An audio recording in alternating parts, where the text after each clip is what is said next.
So I want to talk about one of my favorite books in Daniel. Daniel is, man, there's so much power in this book. So there's a story, we'll set the scene there.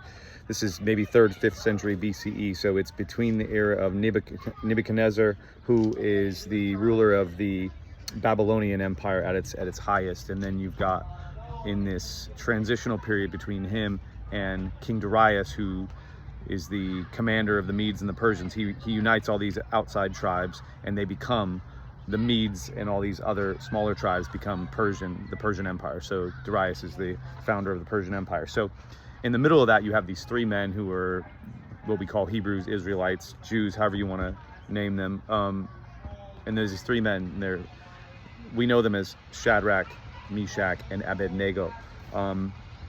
Their names originally, though, so those names were changed by Nebuchadnezzar when he brought them in. So he brought them in as sort of like, you could think of wise men, and they were part of the court. They weren't just regular slaves. They were slaves, they were captives, but they were part of the court because of their upbringing and their knowledge and their wisdom. They could read, write, speak, powerful men. So this is something that the Medes and Persians did really well, that actually Alexander the Great stole from them as well, is that when you conquered people, you didn't just quell everybody like maybe the Mongols would have and just destroyed everybody. They're much wiser. So they took the wise men and women from these courts and kingdoms and brought them into their kingdoms, and then tried to bend them into their own will. They tried to twist them into their own gods. So you have these 3 men, Shadrach, Meshach, and Abednego, who originally Shadrach was Hananiah, and Hananiah, which means Yahweh, the God of the Israelites. Yahweh is gracious. Meshach, who was originally Mishael, which is who is what God is. What a powerful name. So either you can interpret that as who is what God is, so I am like God, or you can interpret it as who is what God is, nothing, right? And then lastly, you have Abednego, who is Azariah originally, which means Yahweh has helped, or Yahweh my helper. So very, very righteous names, all names that honored the God Yahweh, the King of Kings, right? And then, so these men were not just stripped of everything they had, not just stripped of their homes, their families, their possessions, all the way down to their names. They didn't even get to keep their names. They had names, and this is what the names mean in the Babylonian kingdom. So it's Shadrach, which means command of Aku, the moon god. So it's a lesser deity, and he's commanded by Aku.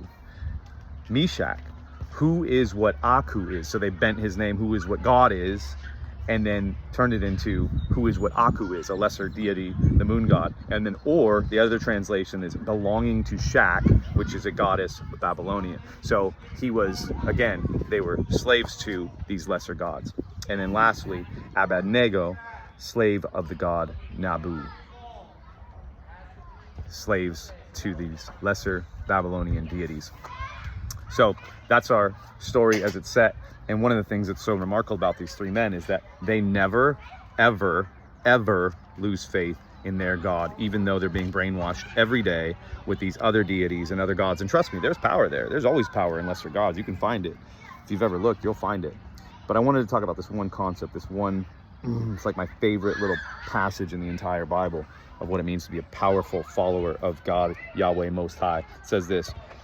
So they're basically told, if you don't know the story, these 3 men, they're told with all the other wise men, all the other leaders, not all the people, but there's this golden statue made of Nebuchadnezzar, the king of Babylon. And Nebuchadnezzar says, everybody's got to bow before this statue, basically bow down and worship me and proclaim me God. And these 3 men say, we're not going to do it. Trouble is going to follow, as always. Disobedience, whether it's to the king of the universe or to a king down here, always has consequences. Just a matter of which consequences and whose power and authority we'd like to fall under when those consequences land on us. So they say this, everyone's bowing down. There's a group of other men. They say, hey, these 3 boys, these 3 young men, they're not bowing.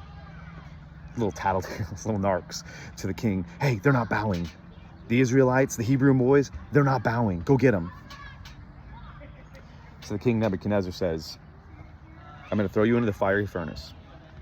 He says, is it true, Shadrach, Meshach, and Abednego, that you do not serve my God or worship the golden image that I have set up? If you are ready at once to prostrate yourselves, when you hear the sound of horn, pipe, zither, triangle, dulcimer, music, and singing of every kind, and to worship the image that I have set up, well and good if you'll worship. But if you do not worship, you shall be forthwith thrown into the blazing furnace. And what God is there that can save you from my power? Shadrach, Meshach, and Abednego said to the king, Nebuchadnezzar, "We have no need to answer you on this matter. If there is a God who is able to save us from the blazing furnace, it is our God whom we serve. And he will save us from your power, O king, who is like our God. He will save us from your power." Here's where it gets good. But if not, be it known to your majesty that we will neither serve your God nor worship the golden image that you have set up. Mic drop. Our God is powerful enough to save us if he so chooses. But if not, even if we die in that furnace, even though this be our last moment on earth, we will never bow before any other king but Yahweh, King of kings, Lord of lords, owner of the whole universe. Everything that exists in him. That which holds all things together, Yahweh Most High. We will never bow before anybody but you. Are we men and women who walk around in that kind of faith?